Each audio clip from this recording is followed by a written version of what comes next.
Hi guys, today Frank and I are continuing with the Snake game development, and we're going to be trying to prepare the code base for mobile, so trying to add things like virtual buttons and stuff. But before we do that, Frank is going to explain how the whole process works. Yeah, trying to give you a very quick, small overview. So we're going to use some glue-on tools to do this, and using these glue-on tools, we'll be able to build a native application from our JavaFX project. In the past, I've written this article for Fuji about writing a JavaFX application and publishing it to Google Play and also the store of an Apple. And Gluon assisted me here to write this post and also to set up the whole project. So the idea is that you build your application one time, the real Java approach, write once, run everywhere. So you write and test your application on your laptop, being Windows, Mac, whatever, Linux, and then you publish it to GitHub, and using GitHub Actions, you produce a native application for each environment. And the fun thing is, if you spend a lot of time on these GitHub Actions workflows and the app stores, that you can push your produced native application or the mobile phone application directly to the store of Apple and Google. So in this full article, which is available on the Fuji website, we've taken one of the examples of my book where I created a library, a Maven library, to calculate the value of a resistor for an electronics project. And we ended up with the whole description on how we did it. And you have this application, which is a JavaFX application, available as an application for your mobile phone. So you can get it from Google Play, and you can also get it from the Mac App Store. So keep in mind, this is real JavaFX stuff, produced as a native application. So it's also validated in these stores.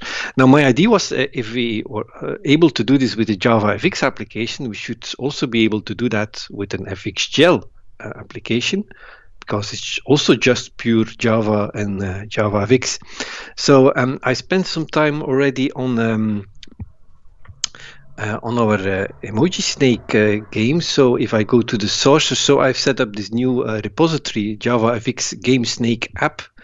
And indeed, the name gets longer, as you said.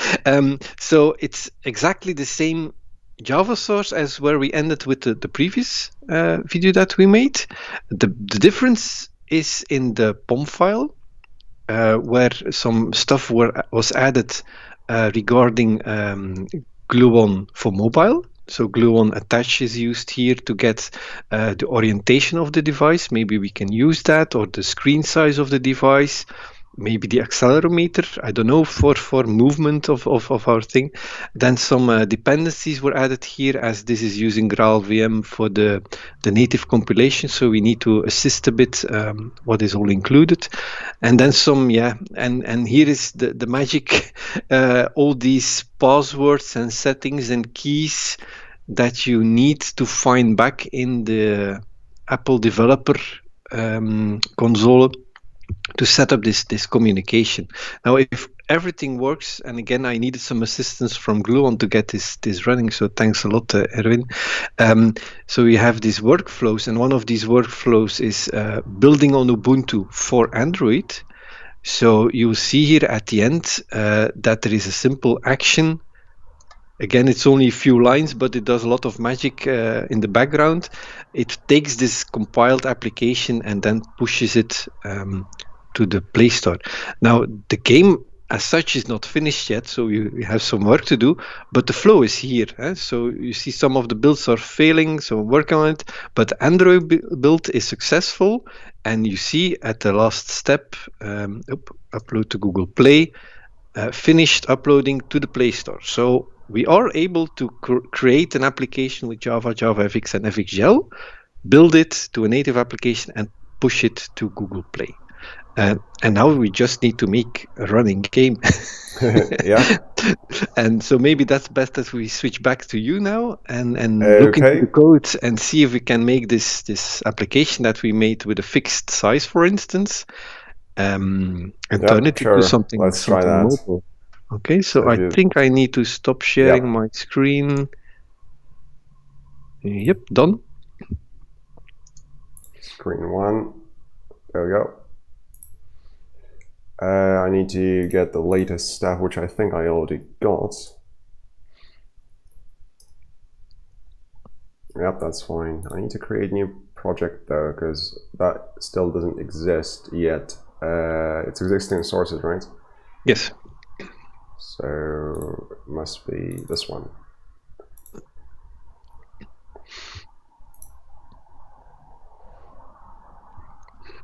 Now you will see that in the main entry point of our application, I added already some Gluon specific services which are provided by their libraries and which are really dedicated towards mobile development.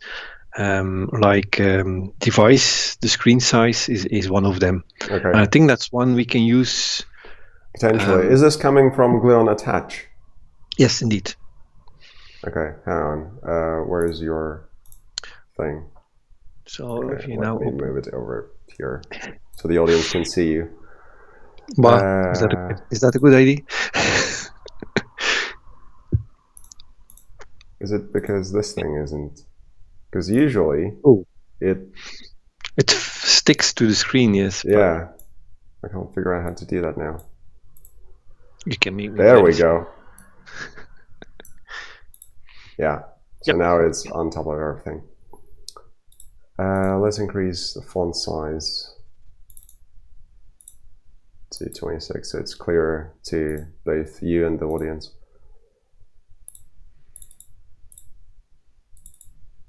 Okay, let's see what we're dealing with. So this didn't change. Only in the main, I already added some preparation for you. So you have this display service. Okay, cool. It's coming from Attach. Yeah, FXGL works really well with Attach. So I just added this here just to know that it's indeed included in the POM file correctly, and it also this magnetometer. I have no clue if you will use it, but I just wanted to check. Well, probably not today. Voila. Plus, I have nothing to test it with. Yeah. Right. Yeah, that's also the next step. So building the APK. I'm working on a Mac, so I cannot build an APK for Android on my Mac. You should be able to build an IPA for iOS.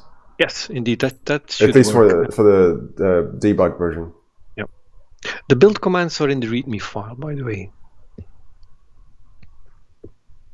Right, so I need to include something, but I can't remember what I need to include. Let me get it from one of the games ones. Because we're going to use the dev snapshot, which is the developer build, which does contain a few things that 11.14 doesn't. We're doing some state-of-the-art work. Yeah. Repositories. There we go. Okay, let's update that. Yeah, this thing I've never used, so I don't know what that does. The charm one. I have to say that the Gluon documentation is very well described because, like the whole thing, what keys that you need to be able to push to the Google Play Store, they are all documented on the Gluon website. If you would look into this directory in the GitHub workflows. Oh, you mean this one? Yeah. For the Android, I added the links there. So the first one, first line in the file, the very first line is a document line. So there, this docs Gluon. There you have the description of where you can find all these keys that you define. But still, the Google Play developer console is really a mess. So it's a challenge. Okay, let's see if this is being right, because I don't have these keys defined in this environment. So these won't be read. No. I think I need to comment them out, because otherwise Maven won't parse the file. I don't have an issue with. I can just run the application without the keys because I only configure them inside GitHub itself.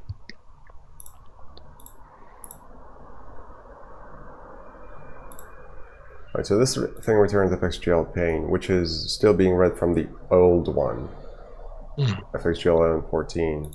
I've told it to use. What are they complaining about? Oh, we've got two of those. You two repos, yeah. I'll move this thing over. That's also a point of discussion, whether you put your repositories in a Maven file, because you don't normally change them a lot. So that's why some prefer them to have at the bottom of the POM file. Yeah, I suppose it doesn't really matter. No, it's just a matter of agreement between developers if you're inside one team. But I think there are a lot of things that are not really. I mean, with Java, it's nice. There's a convention with, like camel case, for example. If you're in the C++ world, that's crazy. Almost every C++ developer has their own conventions. Did you refresh the Maven file? Yeah, I'm trying to reload. I'm assuming fxgl's dev snapshot is going to be picked up. Yeah, cool. Yep, there it is. Okay, so nice.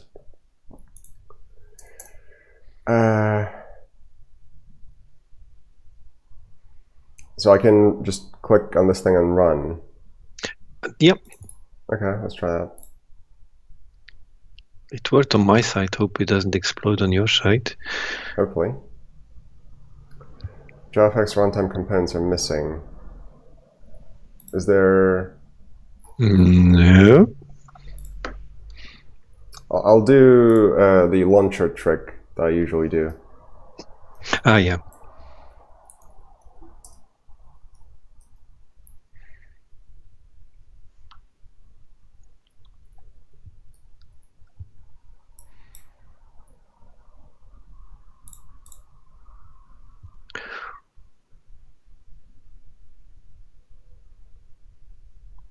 Alright. Error class is not subclass of.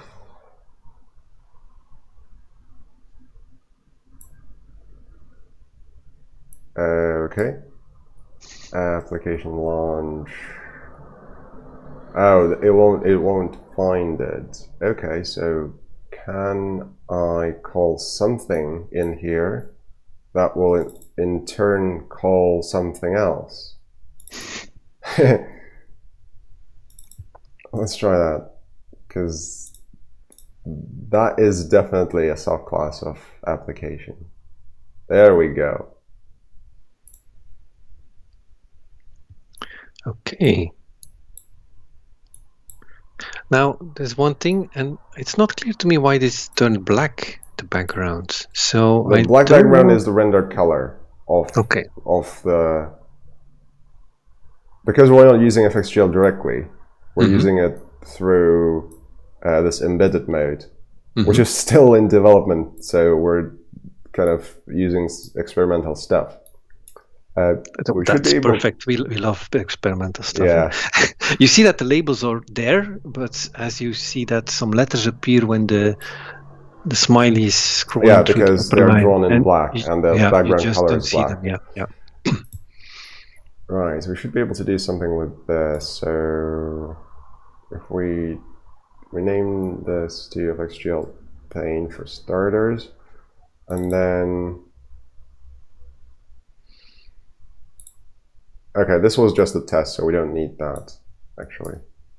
We can just set it directly as needed to configure. So we can use, first of all, let's set the color if we can. Okay, I don't think the color is supported yet.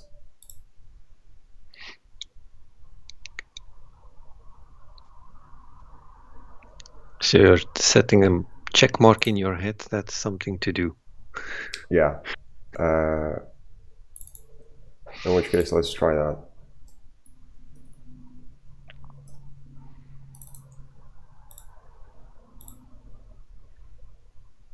Now this will read and set the width and height of like the stage, the embedded window. I think so, yes. And it's going to scale the game, because the game thinks, if we go back to the app, the settings are set over here. So the game thinks it's running in this mode. Yes, which is why the scaling happens. Yeah. So we somehow want this thing to be what the screen size is. Mm-hmm. Is that right? Indeed. Or do we always want to have this? Because this width and height are going to affect the entire game. Yes.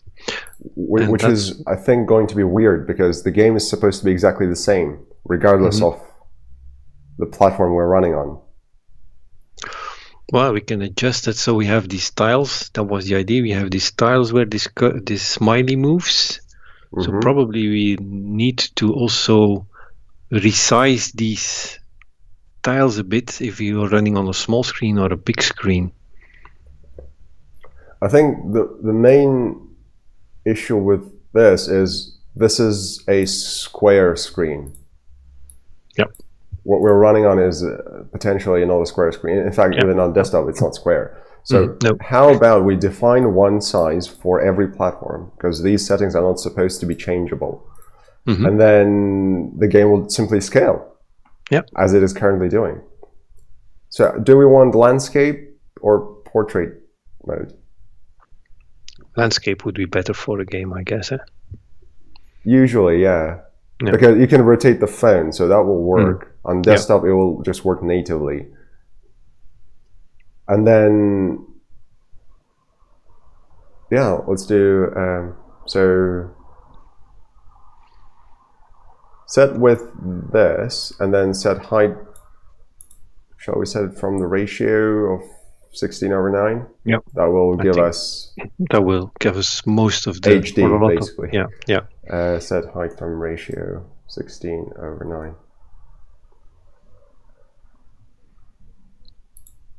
Okay, that's again a new thing I learned. Set height from ratio. What a clever idea. Yeah, because most examples have different widths, and I needed something that I can easily set so I can record the videos. Yep. And that's just helped me a lot. So now we're running landscape in portrait mode. That's not what we want.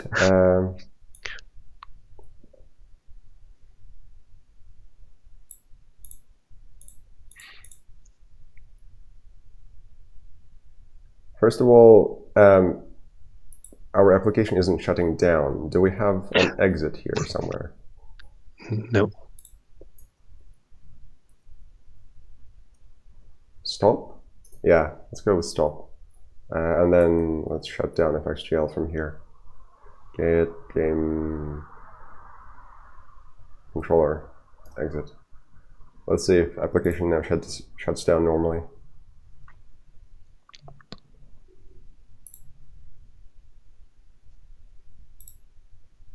Yeah, cool. So we don't need to rerun now.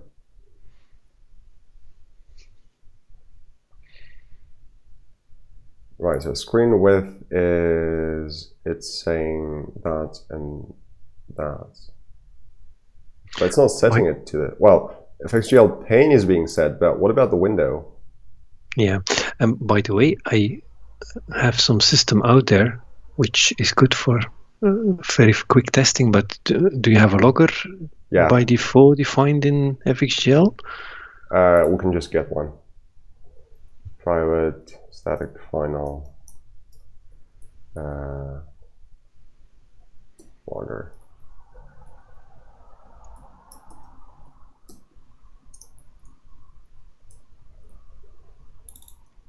So we don't need to care to configure anything for this logger. These ones. Just, is this just information? Just debug? information, yeah. Depends. Is debug by default enabled? No. In the output? No. Debug is only enabled in debug mode. Log info.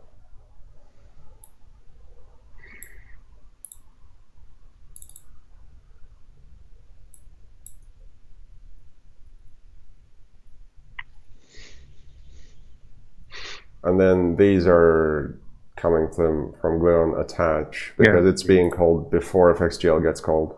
Because if fxgl was running natively directly, then these are handled. Oh, okay. Yeah.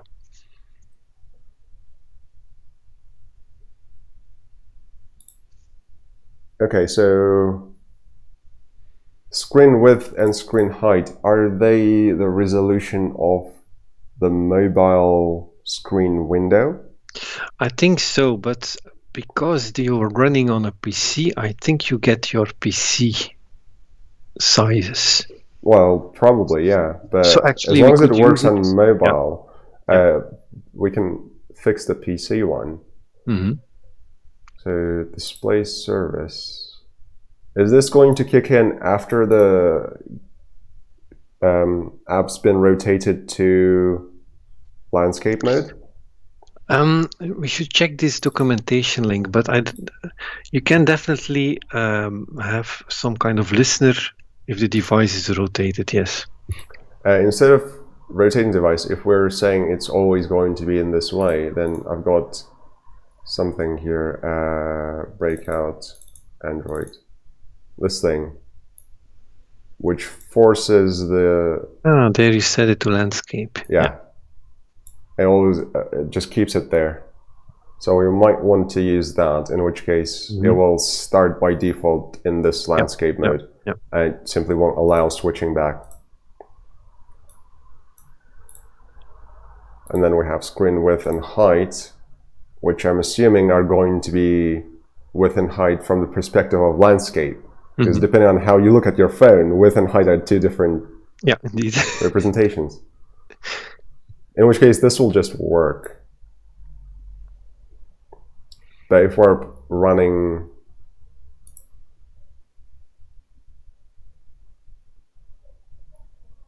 I'm actually surprised how this is even running on desktop. Like, I don't see anything here that does anything desktop-y. That's the magic of Java. It runs everywhere. Exactly. So is this view? There's got to be a stage there somewhere. If you go up, so this is extending mobile application, yeah. A mobile application, eh? Yeah. Because embedded launch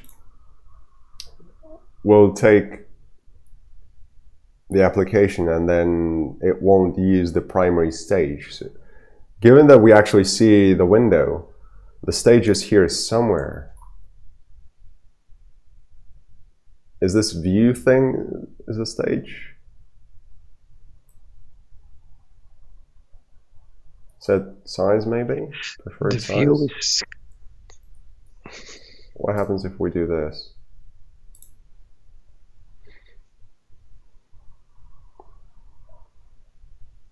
Nope, that's not it. Okay, let's try it from a different perspective. How does it know to set this like this? That was not clear to me either. I was hoping you had the answer. Yeah, because I've never used mobile application. I do it just from the command line using this. And it's literally using glue-on client. You do Maven package, I think, and that's it. These are the same things you have now. So if you check in the README file to run this, so it's just Maven client build and client run. Okay, so it does it. So it does do it from the client. Yeah. Then why do we need mobile application thing? To really build it as a native application for mobile, so that it becomes something that you can run on or push to the Google and Mac store. But I'll still do that even without mobile application. Yeah, indeed. So we don't actually need mobile application thing. In which case, our main can safely live just over here.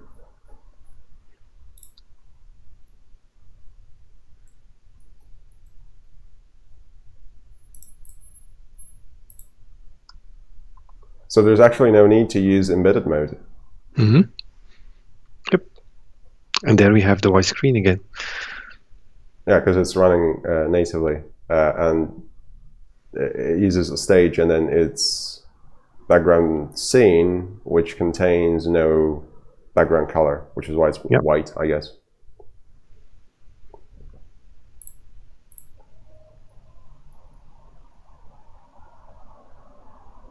So when you're building it in POM.xml, I assume you're setting the main class here, which is red from here. So yeah, if you change this to this thing, which is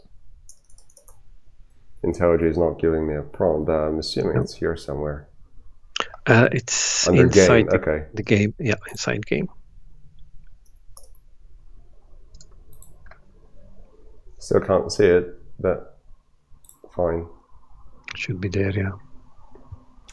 And it's using this one, which is, yeah.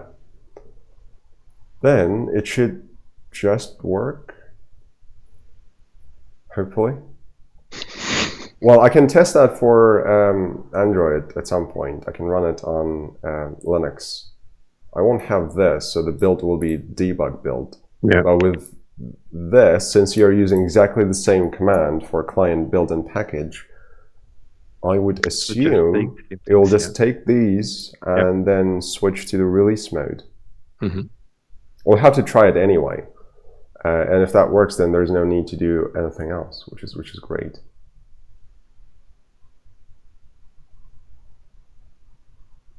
So the dependencies, Android.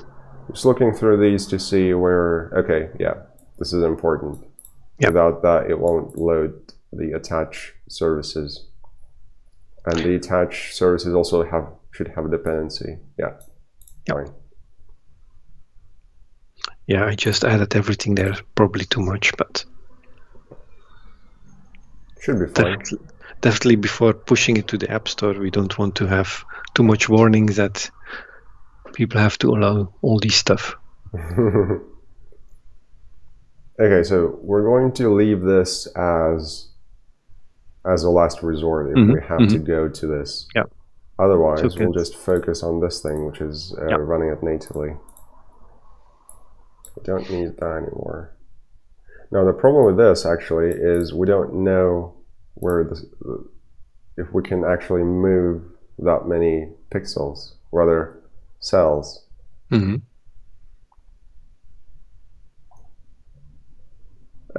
all right, I think. Yep. I think it's a little bit cut off at the end.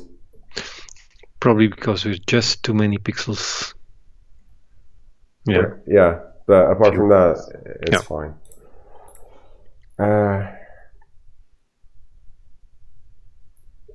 Shall we look at the to-do and then go from there? Yep. Let's add some food. Black background, these things are kind of going to be fixed by themselves. So food and traps. Close other tabs and focus on food. So to create a new, well, we don't need that anymore. That was my to-do for me. So we have to spawn food. Yeah, exactly. I'll just copy that.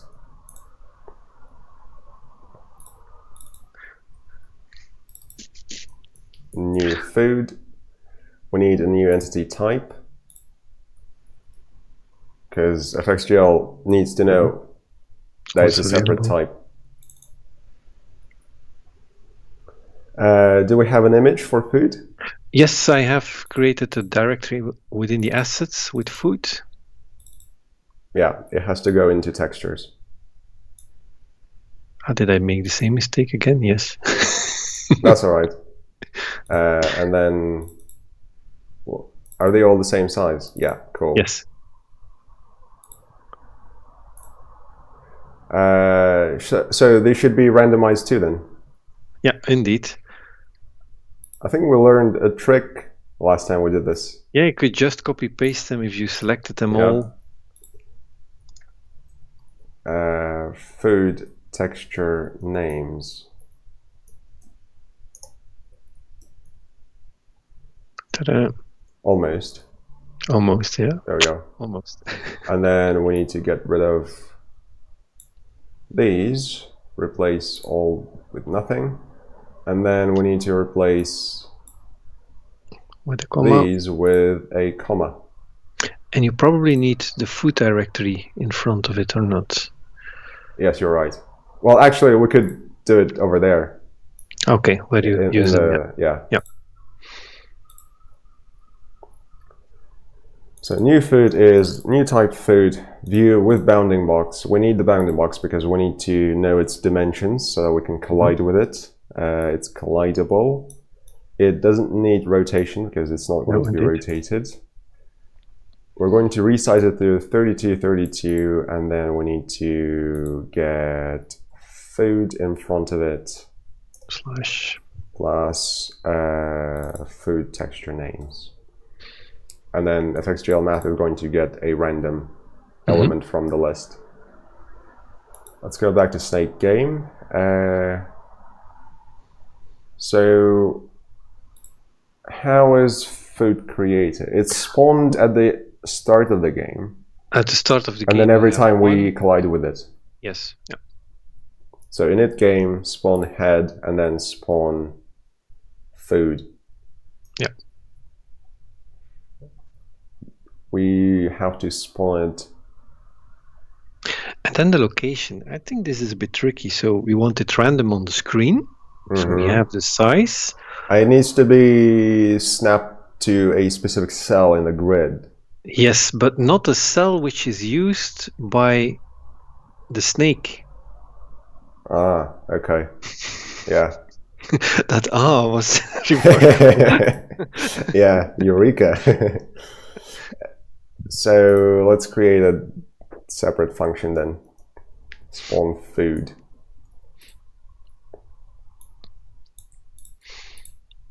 So first we need a location where we will spawn it. Yeah.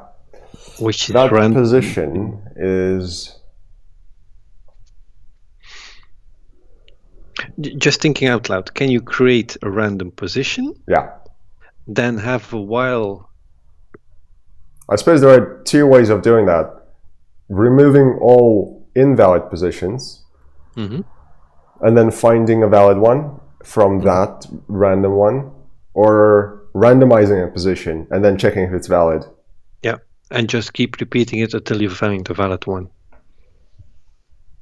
So we have 64, or is it 15? Is it 15 cells? Or is it 32 multiplied by 2 multiplied by 15, in which case it's multiplied by 30. So there are 30 cells. And however many... In the height, yeah. Yeah. Okay, that is going to be a problem. We need to know how many cells we have.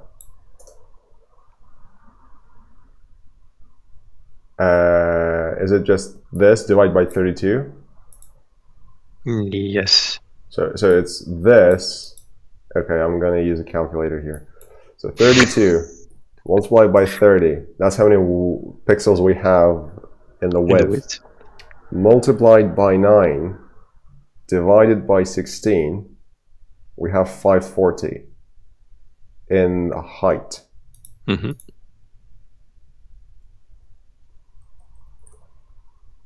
Now this thing needs to be divided by 32 now.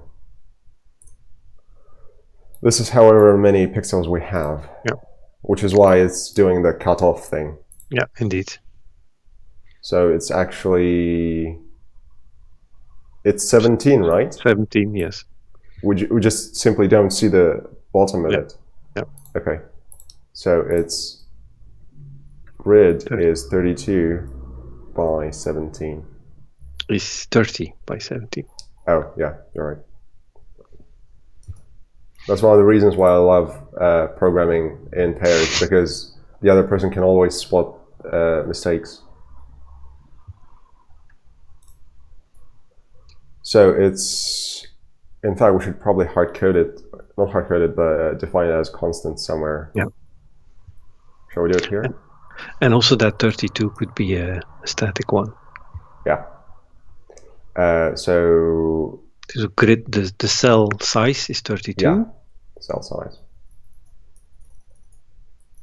You probably want to make this public later on because I think factory also uses 32 somewhere. Yeah, indeed. Grid width. Grids. And then grid height. Or grid rows and grid columns. Yeah, or that. Maybe easier to understand. Always in FXGL use width and height, so whenever you're dealing with something to do with grid, you'd have to convert. So I'm going to, for consistency, keep width and height here. Yep. So it's that, and grid size is the 32. Actually, instead of setting height per ratio, I don't think it's going to be a problem if we set it height to this thing. It's going to be almost 16 by 9, which is fine.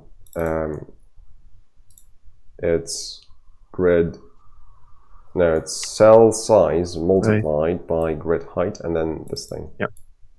And this thing goes. Yep, perfect.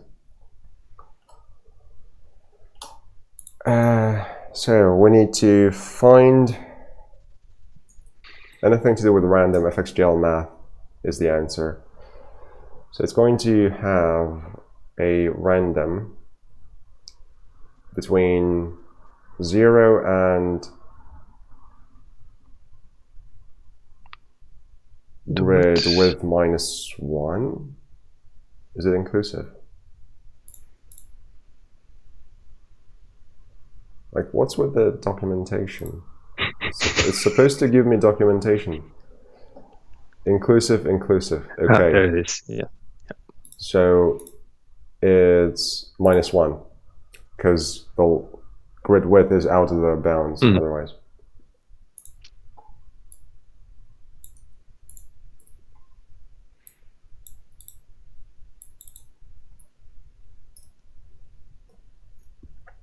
Okay. We have a random point, which is snapped to the grid. Somewhere in the screen, yes. And then we also need to multiply that by cell size to map it to pixels. Or you can do that where you spawn it, because now we first need to check if there's not a snake element somewhere. So we've got position X and Y. We need to check that because we move the snake and all of its elements by snapping them to cells, the X and Y we can easily check by just checking this versus every other snake-related entity. Where's our snake? And that's our player component. Yeah. So it has the body parts, which are all entities. Are these entities? Do these entities have specific type? I think they do. Yeah. So we've got the head and the body. So we need to go. We need Y type. We need entity type head, and can I just import this? I need this imported. There we go. So this thing is going to grab all entities of this type, or of these types. And then we just go through them. If nothing collides with this point, or if nothing is at that point, we're happy. Okay. Find, we're going to stream this. We're going to find something. Any match, yeah.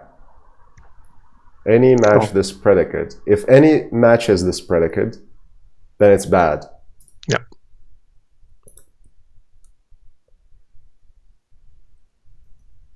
Is bad. I think we can also use non-match, or none of them match, in which case this is going to flipped is good.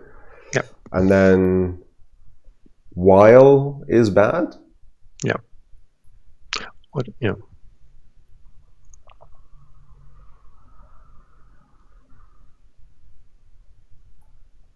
Can you not just define is bad as being true and move everything inside the while? Yeah, that's what I'm thinking. True. Then while is bad, keep repeating this. Yeah. And then we need to have more rewrite those position. things. Yeah. So we first select a position. So we just set it to 0 or something, because it's going to be reset over here. It's going to check position X and Y over here. And if is bad false, then we exit, and then we spawn the food at... And they can use them, yes. Yeah. Yeah, that looks fine. So any match. This is an entity. Entity get X equals position X, or entity get Y. No, it's and. They both have to equal. Is this right? Yep. Oh yeah, we can't use these in lambdas. No, because they are... I stumbled upon that a few times already this week, using a variable in a lambda. Yeah, they have to be effectively final or final. Yes, they have to be final, yeah. Well, that's fine. We can just create our own. If you click on them, IntelliJ will propose to make a copy of it. Right? Is that right? So, nice. Copy. So here you have this, the first one. Voila. Hoppa. Perfect. I love to be a lazy programmer. And then this can just use because it's the same value. Just going to rename though to px. This is py. Perfect. Now I wonder if we need to typecast it to in just in case, because that thing is an int. So let's just make sure that this is, because it's snapped to pixels, its int typecast will be exactly the same.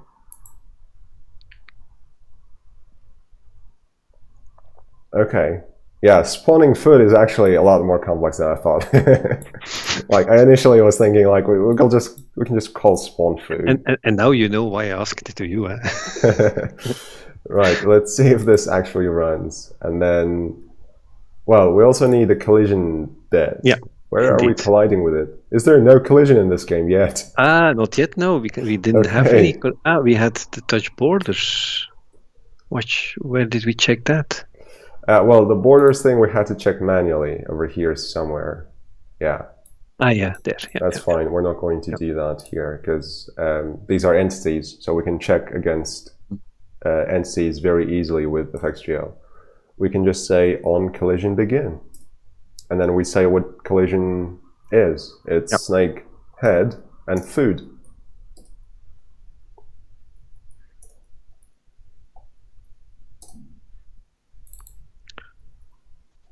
Quite nice, yeah? Indeed. And then we just remove the food. Do something with the snake. The snake becomes longer. So snake head component grow, is it? Yeah, indeed. Cool. And then we spawn food again. Yeah. Let's give that a go. First time right.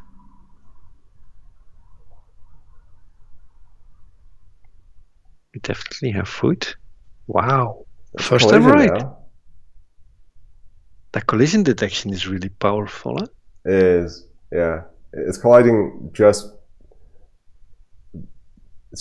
before. Yes. Because of our weird movement, because we're moving. The engine is running at 10 ticks per second rather than 60, which is usual. Wow, nice. And also collision, as far as I can remember, in FXGL, collision is defined if they're touching. So I don't think we can use this collision. Yeah. Because if they're touching in the snake world, that doesn't mean collision. Mm-hmm. In the snake world, it can only collide. Well, it can only collide when X and Y are in the same values, right? So there's no need to check for collisions. There we go. We can just we can just say if they're the same value.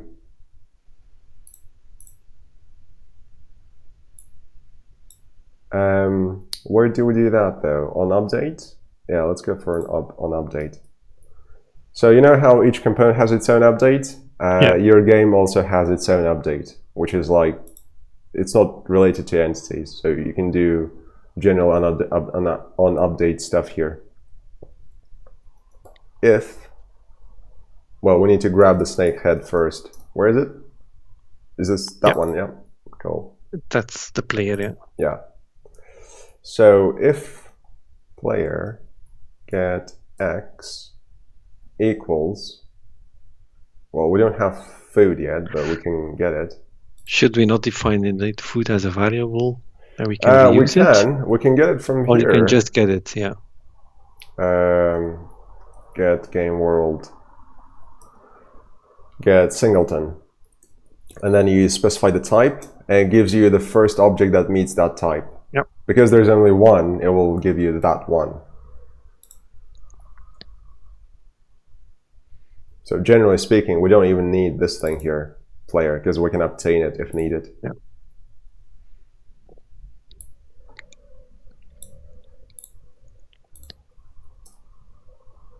Yeah, this collision will be true to the snake game itself. Yep.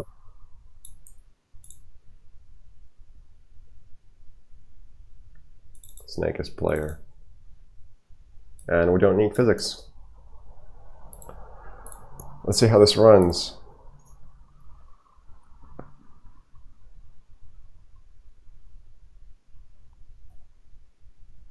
Wow, looks better, eh? Yeah. Yeah, I think this one's better because the collision doesn't happen when they're touching. It only happens when we actually go over the thing.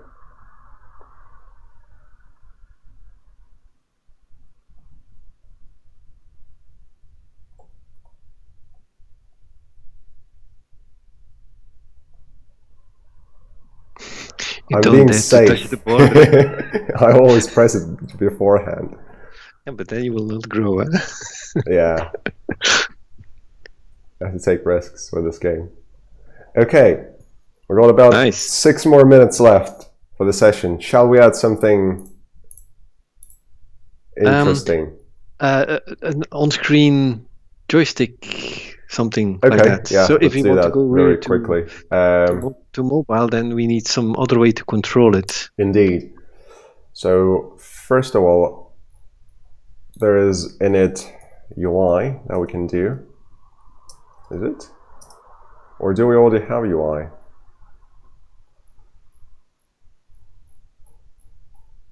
Because it doesn't allow me to override it. Oh, there we go. Okay. Yeah, I usually put input before UI, which is why I kind of got lost there. So in the UI, we are going to retrieve a joystick. Actually, no, joystick is different. Joystick is like Space Invaders type stuff, where you can go multi-directional. Yeah. We need a D-pad, directional pad. Get input, get virtual, get something, get D-pad, create. I'm starting to forget my own API. There's so much stuff now in FXGL. That was what I was going to say. There's so much in there that indeed. Okay, D-pad. I'm going to add it here. And shall we put it like at the bottom of the game? Yeah. Maybe like this, like translate is get app height minus, I don't know, 250. I actually don't remember how big this thing is.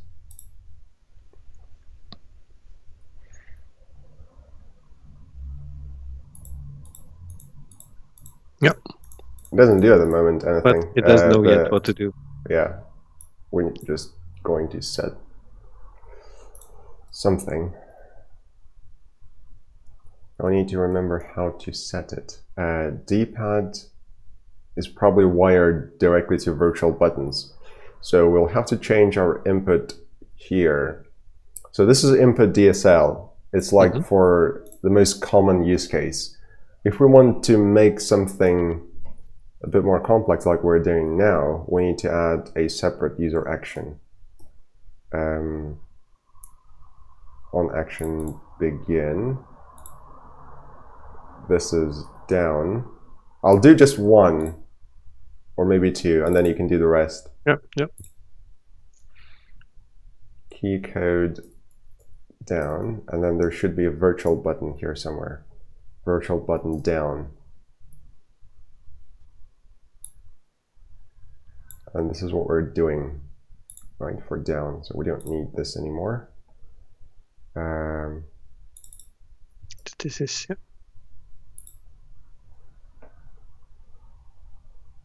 Okay, is that making sense? Mm-hmm. So we basically just expanded our DSL into the actual API. So underneath, this thing just calls this thing.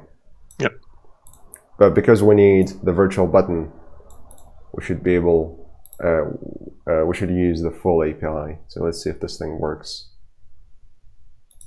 Cool. Yep. Can you resize that a bit? Yeah, you can change. You can scale it. Yeah. On desktop, it actually looks pretty big, but on mobile, it's going probably to look small. Probably on mobile, yeah. So D-pad said, well, D-pad is just a node. So you can do whatever you want with JavaFX node. Yep. As per usual.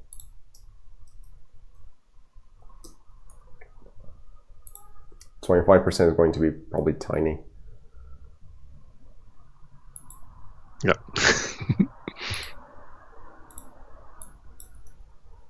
And I'll get rid of that, and I'll add a to-do here. To-do for the rest. Do the rest. 3. Do the remaining 3 buttons. Okay, so that's that. You can also do the same with this, but that's more of a developer thing. Like, you wouldn't have can this. Be gone, eh? Yeah, indeed. Unless you want cheat codes or something.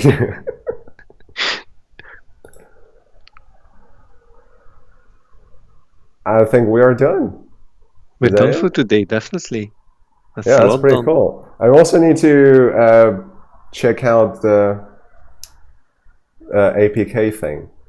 I'll see if I can get it done over the weekend. That would be nice.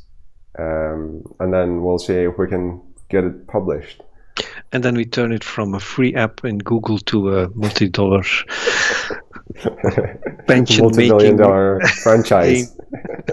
FXGL Snake app. Yeah. Voila, and next week we sell the company. Yeah, exactly. I mean, if this thing works, what we could do is just run through all FXGL games and all publish them on Play Store. Yeah, it would be great indeed. Awesome. Because I believe, as a Java developer, of course, that building visual applications with Java is really great. Being it FXGL or Java FX. Powerful. Yeah, and being able then to make this public as an App Store application is really great, and Gluon is doing fantastic work there. So indeed, if you have some more examples of that and what you can achieve with it, would be really great. Yeah, let's see if we can do that. Yep. Okay, thanks audience for watching, and thanks for Frank helping me do the mobile conversion, and we'll see possibly the next We'll see where this ends up. Yeah, we'll see how we do. Thanks, and bye-bye. You.